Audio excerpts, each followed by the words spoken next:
Super lag, it seems like, in spite of Canonical's desire to have a good community, that they are making design decisions that are pissing off the community, i.e. Wayland and Mir, which, by the way, are not design decisions. What is being done to seriously rectify this and repair the reputation of Ubuntu? That's a great question, Super lag.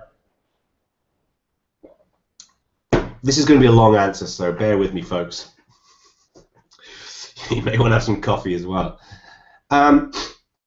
Yes, Ubuntu, Canonical and Ubuntu, we've made some decisions in the past that have been controversial. I'm not going to deny it. The question in my mind is not how do we stop controversial decisions. The question in my mind is how do we assure that the decisions that are being made are for the betterment of Ubuntu and the community. Okay? So sometimes you have to make unpopular or controversial decisions to be successful. That's just the nature of the beast. Look, when I got involved in Linux and open source, the standard model of how Linux distributions work is there is upstream software, you take the upstream software, you put it into the distribution, and then you ship it. You don't change it, you just ship it. That model doesn't work as well these days as it used to. And the reason why is because downstreams, as in distributions, and upstreams have two different audiences. And two different sets of concerns. Upstreams, their primary audience really is either enthusiasts or it is distributions. Okay, so you know the users of distributions use that upstream software via the distribution, and this is the reason why the model has had difficulties in the past. Is because what happens is, let me give you an example. When we used to ship the GNOME environment, the GNOME shell.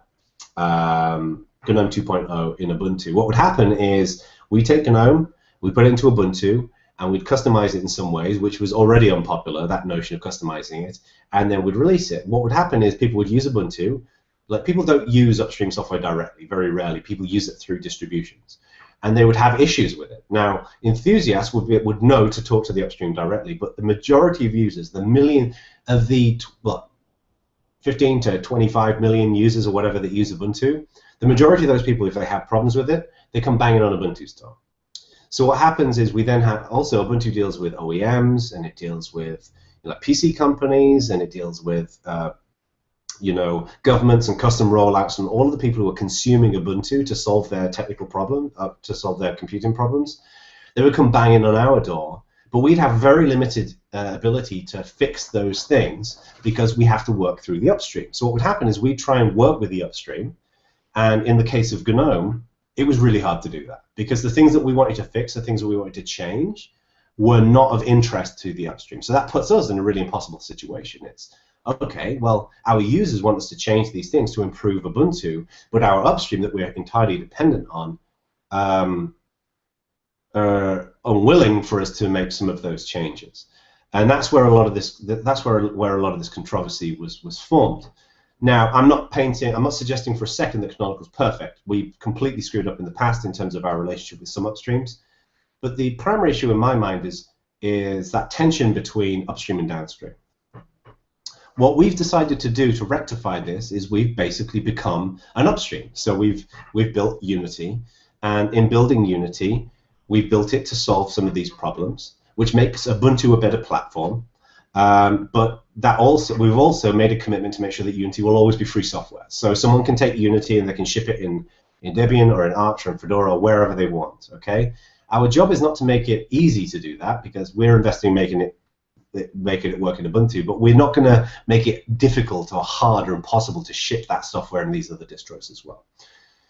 So, in my mind, the controversy, when people say, oh, it's terrible that Ubuntu makes Mir, or that Canonical has invested in Mir as opposed to Wayland, or that we created Unity as opposed to GNOME or things like that, the people who are critical about that, as far as I'm concerned, are people who don't see the full picture of this relationship.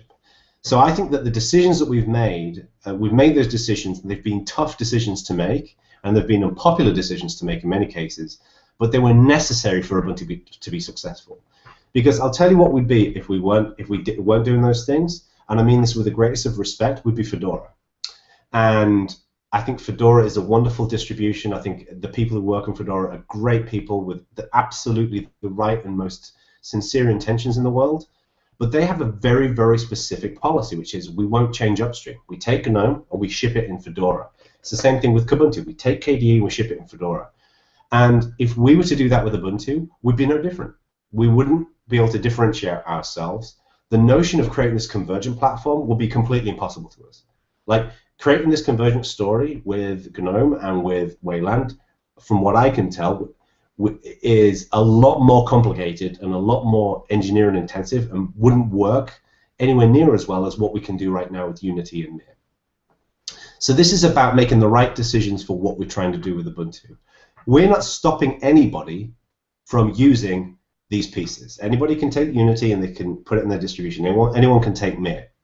Now, there are some people out there who like to paint that a different way, and that's all that politically minded bullshit that I was talking about earlier on. And you know what? Let the politicians deal with the politics. I'm more interested in building a fun community that people can participate in. So you know, there was a time, and I'll be honest with you, there was a time with this transition when we moved over to Unity where I got pretty demotivated and I thought, you know, I don't know if I want to do this because it was so controversial. I mean, people were banging on my door like left, right, and center and screaming at me about what we were doing. But I'm glad we did it, and I'm supportive that we did it because what we did is we said, you know what, it's unpopular, but if we're going to be successful in building a platform, a free software platform that everybody can use, we have to challenge the status quo. We have to be different. We have to try and do things differently. The most important thing to me is that I never want anyone on my team, I never want myself to do this, I don't want other people in Canonical to do this. We should never talk shit about other people and what they're doing. I would never dream of going out there and chastising Fedora or OpenSUSE or Debian or any of those different distributions. They're good people doing good work. Unfortunately, the same courtesy has not been expanded towards our direction as well. Sorry for the long answer, but I know that's a question that's often on people's minds.